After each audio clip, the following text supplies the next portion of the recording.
ആശ്രയവും എന്നാലും നീ എന്നാഥനാം എന്നോടേ ആശ്രയവും എന്തെന്നും ഞാൻ നിന്നടിമാ നിൻവകയാ എന്തെന്നും ഞാൻ നിന്നടിമാ നിൻവകയാ.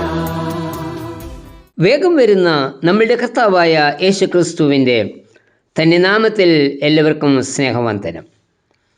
മതത്തിൻ്റെ തത്വങ്ങളിൽ മാത്രം വിശ്വസിച്ച് ജീവിക്കുന്ന വിശ്വാസി ഇന്ന് മതത്തിൻ്റെ ബന്ധനത്തിൽ ആണ്. മതത്തിൻ്റെ ബന്ധനത്തിൽ മയങ്ങിക്കിടക്കുന്ന വിശ്വാസിയെ പാപം ബന്ധിച്ചിരിക്കുന്നു.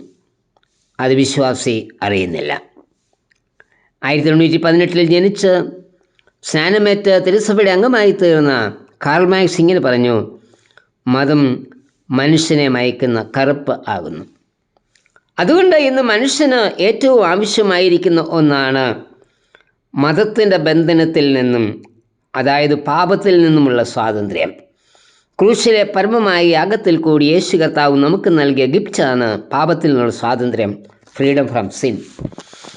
തന്നിൽ വിശ്വസിച്ച യഹൂദന്മാരുടെ കർത്താവ് പറഞ്ഞത്, പാപം ചെയ്യുന്നവനെല്ലാം പാപത്തിൻ്റെ ദാസനാകുന്നു. യോഹന്നാൻ 8:34. പുത്രൻ നിങ്ങൾക്ക് സ്വാതന്ത്ര്യം വരുത്തിയാൽ നിങ്ങൾ സാക്ഷാൽ സ്വതന്ത്രർ ആകും. യോഹന്നാൻ 8:36. യേശുവിൻ്റെ ഈ പ്രസ്താവനയുമായി ബന്ധപ്പെടുത്തി പൗലോസ് പറഞ്ഞു, സ്വാതന്ത്ര്യത്തിനായിട്ട് ക്രിസ്തു നമ്മെ സ്വതന്ത്രരാക്കി, ആകയാൽ അതിൽ ഉറച്ചു നിൽപ്പീൻ, അടിമനുഖത്തിൽ പിന്നെയും കുടുങ്ങിപ്പോകരുത്. ഗലാത്യർ 5:1. Christ set us free. ദൈവം തൻ്റെ കൃപയാൽ നമുക്ക് നൽകിയ ദാനമാണ് പാപത്തിൽ നിന്നുള്ള സ്വാതന്ത്ര്യം. Freedom from sin is not our claim but the free gift of God. യെശയ്യാപ്രവാചകന്റെ പുസ്തകത്തിൽ നിന്നും യേശു നസ്രത്തിലെ ദേവാലയത്തിൽ വായിച്ച തിരുവചനമാണ് ലൂക്കോസ് 4:18-19 വാക്യങ്ങൾ. ഇവിടെ യേശു പറയുന്നത് ബദ്ധന്മാർക്ക് വിടുതൽ നൽകുവാൻ തന്നെ അയച്ചിരിക്കുന്നു. Liberty to the captives. ബദ്ധന്മാർക്ക് വിടുതൽ നൽകുന്ന യേശു, അതായത് നമ്മിലുണ്ടാകാവുന്ന സകല അടിമത്തത്തിൽ നിന്ന് വിടുവിച്ച് സ്വാതന്ത്ര്യത്തിലേക്ക് നടത്തുന്നവനാണ് നമ്മളുടെ കർത്താവ്. യേശുക്രിസ്തുവിൽ കൂടി ലഭിക്കുന്ന 2 വിധത്തിലുള്ള സ്വാതന്ത്ര്യത്തെക്കുറിച്ച് ഈ പ്രഭാതത്തിൽ ചിന്തിക്കാം. ഒന്ന്, ലിബർട്ടി ഫ്രം സെൽഫ്, സ്വയത്തിൽ നിന്നുള്ള സ്വാതന്ത്ര്യം. മനുഷ്യനിൽ വളർന്നുകൊണ്ടിരിക്കുന്ന ഒന്നാണ് ഞാൻ എന്ന ഭാവം.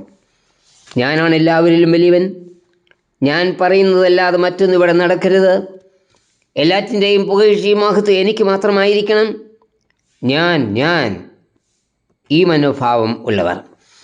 ഈ ഒരു മനോഭാവം നമ്മിൽ നിന്നും മാറാത്തിടത്തോളം നാം സ്വയത്തിൻ്റെ അടിമയാണ്.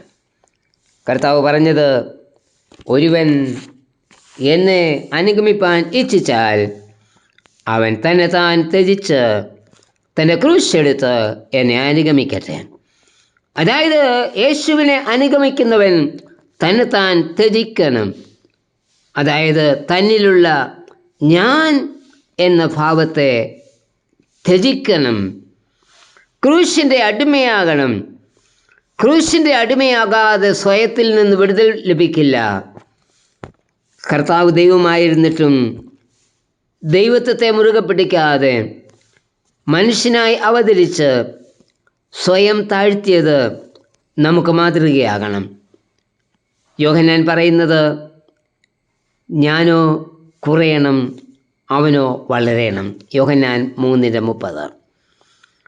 നീ ആരാകുന്നു എന്ന ചോദ്യത്തിന് യോഹന്നാൻ്റെ മറുപടി ഇപ്രകാരമായിരുന്നു, ഞാൻ ശബ്ദം മാത്രമാകുന്നു. യോഹന്നാൻ 1:23.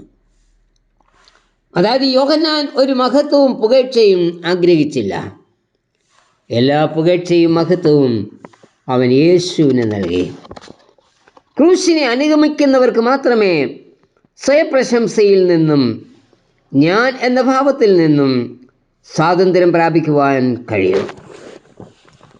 2, ലിബർട്ടി ഫ്രം സിൻ, പാപത്തിനുള്ള സ്വാതന്ത്ര്യം. പാപജീവിതം അടിമത്തമാണ്. യേശു പറഞ്ഞു, പാപം ചെയ്യുന്നവനെല്ലാം പാപത്തിൻ്റെ ദാസനാകുന്നു. യോഹന്നാൻ 8:34. പാപത്തിൽ നിന്നുള്ള വിടുതൽ നമ്മെ സ്വാതന്ത്ര്യത്തിലേക്ക് നയിക്കുന്നു. പാപത്തിനുള്ള വിടുതൽ എന്നത് ഒരിക്കലും പാപത്തിൽ വീഴാതിരിക്കുന്ന അവസ്ഥയല്ല. ഈ ലോകത്തിലെ എല്ലാ പ്രവൃത്തികളും പാപമാണ്. അതുകൊണ്ട് ഈ ലോകക്കാരെ പോലെയാകാതെ, ഈ ലോകത്തിൻ്റെ പ്രവൃത്തികൾ വീഴാതെ ദൈവയിഷ്ടം എന്ത് എന്ന് മനസ്സിലാക്കി മനസ്സ് പുതുക്കി രൂപാന്തരപ്പെടണം. അതായത് എൻ്റെ ഇഷ്ടമല്ല നിൻ്റെ ഇഷ്ടമാകട്ടെ എന്ന് പറയുന്ന സമ്പൂർണമായ സമർപ്പണത്തിലേക്ക് വരുന്ന അവസ്ഥ. നമ്മെക്കുറിച്ചുള്ള കർത്താവിൻ്റെ ഇഷ്ടം എല്ലാവരും ദൈവ ഇഷ്ടത്തിന് കീഴ്പ്പെടണം എന്നതാണ്. അതായത് നാം ക്രിസ്തുവിൻ്റെ അടിമയാകണം. ഇതൊരു വിരോധാഭാസമാണ്. പാപ അടിമത്തത്തിൽ നിന്ന് സ്വാതന്ത്ര്യം പ്രാപിക്കുന്നതിന് വേണ്ടി ക്രിസ്തുവിൻ്റെ അടിമയാകുക. കർത്താവ് പറഞ്ഞത്, എൻ്റെ നുകം ഏറ്റുകൊണ്ട് എന്നോട് പഠിപ്പീൻ, മത്തായി 11:29. അതായത് കർത്താവിന് കീഴ്പ്പെടണം. അപ്പോൾ നമുക്ക് പാപമോചനവും ആശ്വാസവും ലഭിക്കും. കർത്താവിൻ്റെ നുകം മൃദുവും അവൻ്റെ ചുവട് ലഘുവുമാണ്. പാപത്തിൻ്റെ അടിമത്തത്തിൽ നിന്ന് വിടുതലിന് കർത്താവിൻ്റെ അടിമയാകുക. കർത്താവിൻ്റെ അടിമയാകുക എന്നത് എത്ര ഭാഗ്യകരമായ അനുഭവമാണ്. കർത്താവെ, പാപ അടിമത്തത്തിൽ വിടുതൽ പ്രാപിച്ച് ക്രിസ്തുവിൻ്റെ അടിമയായി തീരുന്ന ഭാഗ്യകരമായ അനുഭവത്തിലേക്ക് എന്നെ നടത്തണമേ. ആമേൻ.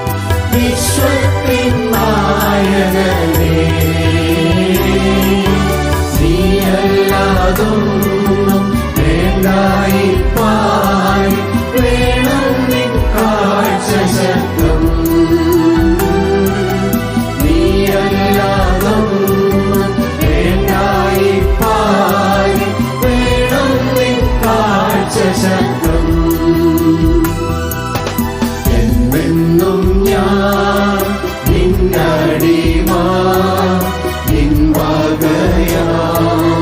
എന്നെന്നും